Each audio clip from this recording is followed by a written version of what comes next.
আসসালামু আলাইকুম, সবাই কেমন আছেন? আশা করছি সবাই সুস্থ সুন্দর আছেন। আমরা মোটামুটি ভালো আছি, তবে আমাদের সবার মন অনেক অনেক খারাপ।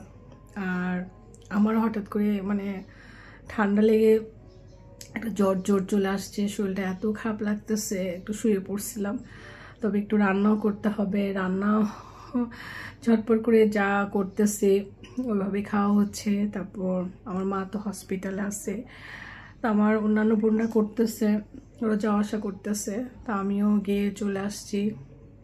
এখন একটু রান্না করতে হবে। আর কোরবানি মাংস আমার ওরকম রান্না করা হয়নি।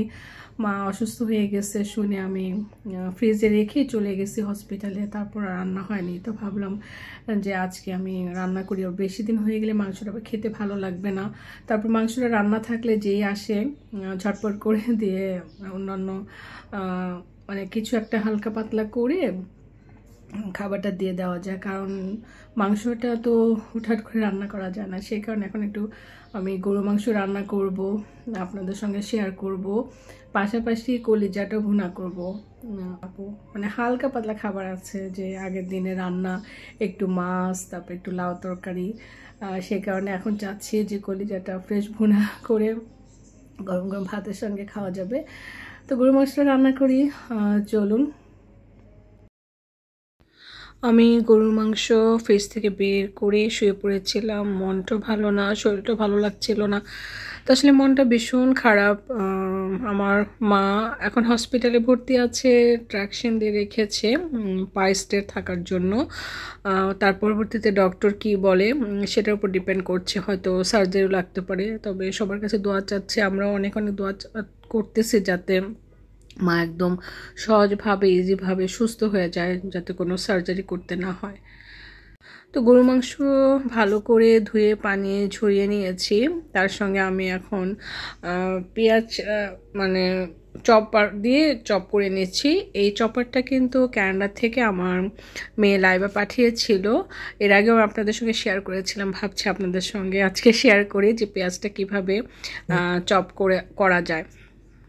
পেঁয়াজ ভালো করে ধুয়ে, ছোট পেঁয়াজ হলে 4 পিস করে নেবেন, আর বড় পেঁয়াজ হলে 6-7 পিস করে তারপর এই চপারের ভিতর দিবেন। তারপর এইভাবে টানবেন, টানলে দেখা যায় ভিতরে যে ব্লেডটা আছে ঘুরতে থাকবে।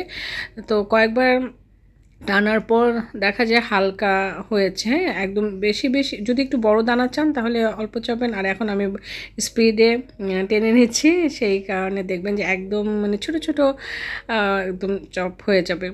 খুব সুন্দর, যেরকম চান, যেটার জন্য যেভাবে আপনারা চান, যে ছোট সাইজ চান না বড় সাইজ চান, সেটা আপনাদের উপর ডিপেন্ড করে। তবে খুবই কিন্তু ইজি, কাটতে কিন্তু অনেক সময় লাগে, কুচি কুচি করে কাটতে হয়। তো এভাবে আমি এই যে মাংস রান্নার জন্য পেঁয়াজগুলোকে রেডি করে নিচ্ছি চপার দিয়ে। আর আমার ছুরি বটি দিয়ে কাটাকাটি কোনো ঝামেলা নেই, যদি আমি বটি দিয়ে কাটতে পারি না। তো প্রথমেই যে এলাচ, দারচিনি, গোলমরিচ, লং, গরম মশলা দিয়ে দিচ্ছি। তার সঙ্গে তেজপাতা দিয়ে দিলাম হলুদের গুঁড়া। তার সঙ্গে দিয়ে দিচ্ছি মরিচের গুঁড়া। মরিচের গুঁড়াটা একটু বেশি দিব, কোরবানির মাংসটা একটু ঝাল ঝাল হলে খেতে ভালো লাগে। তার সঙ্গে দিয়ে দিলাম ধনিয়ার গুঁড়া, আর দিব জিরা বাটা। জিরাটাকে হালকা ভেজে নিয়েছি, খুবই হালকাভাবে ভেজে নিলে একটু মচমচে হয়, তো সেই ক্ষেত্রে পিসাটা আপনার জন্য ভালো, পাটায় শিলপাটায় বাটতে ইজি হয়। সেই কারণে আমি জিরাটা বেটে দিয়েছি। দিয়ে দিলাম স্বাদ মতো লবণ, দিয়ে দিচ্ছি চপ করা পেঁয়াজ। একদম ইজিভাবে কত সুন্দর দেখেন চপার দিয়ে চপ করে ফেললাম। আর এখন দিচ্ছি আদা পেস্ট, তার সঙ্গে দিয়ে দিব রসুনের পেস্ট। তো চপারটা দিয়ে যখন আমার মেয়ে কাজ করছিল তখন আমার কাছে ভালো লেগেছে। বড় চপার বা ব্লেন্ডার আপনার ব্লেন্ড করলে দেখা যায় ঝামেলা, আর এটা একদম হাতে তৈরি করে ফেলা যায় ঝটপট করে, সেজন্য অসুবিধা। তার সঙ্গে দিয়ে দিচ্ছি তেল। আর আমাদের এই কোরবানির মাংসেতে খুব কম চর্বি হয়েছে, তো অল্প চর্বি থাকার কারণে আমি তেলটা দিয়েছি। তারপর বেশি দেয়নি, বেশি চর্বি থাকলে বেশি করে তেল দিলে রান্না করে কালারটা বেশ ভালো হয়, তবে অল্প তেল খাওয়াই ভালো। তো সেই পরিমাণে আমি বেশি তেল দিই না। এখন কিন্তু খুব ভালোভাবে আমি মিক্স করে নিচ্ছি, উল্টে পাল্টে খুব ভালো করে মিক্স করে নিতে হবে। ভালো করে মিক্স না করলে মাংসের ভিতরে কিন্তু মশলা ঢুকবে না। তো এইভাবে আমি মেখে রেখে দিব হাফ অ্যান আওয়ারের জন্য, আধা ঘন্টা একদম ঢেকে রেখে দিব। এই তো হয়ে গেছে আমার মাখানো। এভাবে মাখিয়ে বসাতে পারেন, নয়তো মশলা কষিয়ে বসাতে পারেন। তো এদিকে আমি ঝটপট করে এই কলিজাটা ভুনা করে ফেললাম, একদম মাংসের মতো। জাস্ট মশলাকে কষিয়ে আমি কলিজাটা দিয়ে আপনি 10 মিনিটের মতো রাখবেন, বেশিক্ষণ রাখবেন না, 10 থেকে 12 মিনিট রাখলে হবে। একটু ঢেকে দিয়ে তারপর আপনি এরকম উল্টে পাল্টে ড্রাই করে ফেলবেন, কারণ কলিজা বেশি সেদ্ধ করলে বেশি শক্ত হয়ে যায়। তো সেটা আপনাদের সঙ্গে শেয়ার করলাম, আমরা নেক্সট টাইম শেয়ার করব। একদম মাংস যেভাবে রান্না করি, মাংসের মশলা দিয়েই মশলাটা ভুনা করেছি, তার সঙ্গে কলিজাটাকে দিয়ে উল্টে পাল্টে ড্রাই করে ফেলেছি। বেশিক্ষণ ঢেকে রাখবেন না, ঢেকে রাখলে দেখা যায় কি অনেক পানি বের হয়ে যায়। ড্রাই ড্রাই কলিজা ভুনা খেতে ভালো লাগে। অবশেষে দিয়ে দিচ্ছি গরম মশলা আর ভাজা জিরার গুঁড়া, তারপর উল্টে পাল্টে নেড়ে চেড়ে দিলেই হয়ে যাবে আপনার কলিজা ভুনা। কলিজা ভুনাটা একদম ইজি, খুবই অল্প সময় হয়ে যায়। তো ফ্রেশ ফ্রেশ কলিজাটা খেয়ে ফেলে ভালো, বেশি দিন ফ্রিজে থাকলে ভালো লাগে না। তবে আমরা কিন্তু মানে বাজার থেকে আনি বা কোরবানির সময় ওই দিনই পাকিয়ে খেয়ে ফেলি, যেহেতু আমার 2-3 দিন লেট হয়ে গেছে। যাই হোক, হয়ে গেছে গরম গরম কলিজা ভুনা, আর সাদা ভাতের সঙ্গে লেবু নিবো, খেয়ে ফেলবো। মানে অনেক ক্ষুধা লাগছে, আর কিছুই খাই নাই। তো ওদিকে মাংসটা ম্যারিনেট হচ্ছে, খাওয়া দাওয়া শেষ করে তারপর আমি মাংসটাকে মানে একটু মন দিয়ে রান্না করব। তা আমার হাজব্যান্ড বাইরে কাজে আছে, ও আসতেছে না। ওর জন্য ওয়েট করলে দেখা যায় আরও আমার দেরি হয়ে যাবে, ক্ষুধা লেগে গেছে আমার। সবসময় আসলে ওয়েট করলে দেখা যায় টাইমটা আমি মেনটেন করতে পারি না। ও তো বিভিন্ন কাজে ব্যস্ত থাকে, কাজ তো থাকেই, তার মাঝে তো আসলে আমাদের সব মন খারাপ দেখে ভালো লাগতেছে না। রান্না কিন্তু মাঝে মাঝে না পারতে করতে হয়, আর মন দিয়ে না রান্না করলে দেখা যায় রান্নাটা কিন্তু খেতে ওরকম ভালো হয় না। তবে মাশাআল্লাহ কলিজা ভুনাটা ভালোই হয়েছে, খেতে ভালো লাগছে। ঝাল হয়ে গেছে, কিন্তু ঝাল ঝাল কলিজা ভুনা লেবু দিয়ে খেতে বেশ ভালোই লাগতেছে। তা আলহামদুলিল্লাহ আমার খাওয়া শেষ। এই যে ম্যারিনেট করে রেখেছি, যেটা এখন আমি চুলায় বসিয়ে দিব।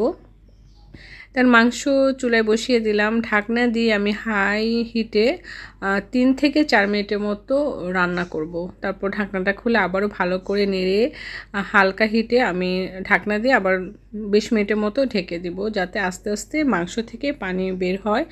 আর আমি এক্সট্রা কোনো পানি না দেওয়ার চেষ্টা করব।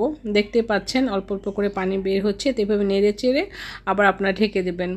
যদি আপনাদের কাছে টাইমিংয়ের কোনো সন্দেহ লাগে যে পুড়ে যেতে পারে, তাহলে আপনার ঢাকনাটা খুলে এই 5 মিনিট পর 6 মিনিট পর ঢাকনা খুলে এরকম নেড়ে চেড়ে আপনারা ঢাকনা দিয়ে দিবেন।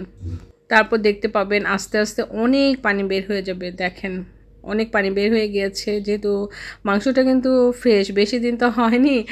আর ফ্রেশ মাংস কিন্তু একদম মানে যে পানিটা মাংস থেকে উঠে সেটার মধ্যে সেদ্ধ করে ফেললে মাংসটা খেতে বেশ ভালো লাগে। এক্সট্রা পানি দিলে মাংসটা পানসে পানসে হয়ে যায়। সেই কারণে আমি নেড়ে চেড়ে অল্প হিটে মাংসটা সেদ্ধ করার চেষ্টা করব। তা আমি মিডিয়াম হিটে রান্না করছি। প্রথম তো হাই হিটে দিয়ে 4 মিনিটের মতো রান্না করেছি। 4-5 মিনিট 3 মিনিট রান্না করবেন, তারপর আপনি মিডিয়াম হিটে দিবেন। তারপর মাংসটা যখন মানে সুন্দরভাবে একটু মানে কষানো হয়ে আসবে, সেই সময় আপনারা একদম অল্প হিটে মানে ধিম হিটে আপনার মাংসটা বসিয়ে রাখবেন। এভাবে ভালো করে বারবার কিন্তু নেড়ে দিতে হবে। দেখেন চর্বি তেল ওরকমভাবে কিন্তু বেশি দেখা যাচ্ছে না, আমি অল্প তেল দিয়ে রান্না করেছি। আপনারা যদি বেশি তেল চর্বি দিতে পছন্দ করেন দিয়ে নেবেন। আমি অল্প করে চর্বি দিয়েছি আর অল্প করে তেল দিয়েছি। কালার সুন্দর না হলেও খেতে ভালো লাগবে, কিন্তু সুন্দর হলে দেখতে ভালো লাগে, লোভনীয় লাগে। তারপর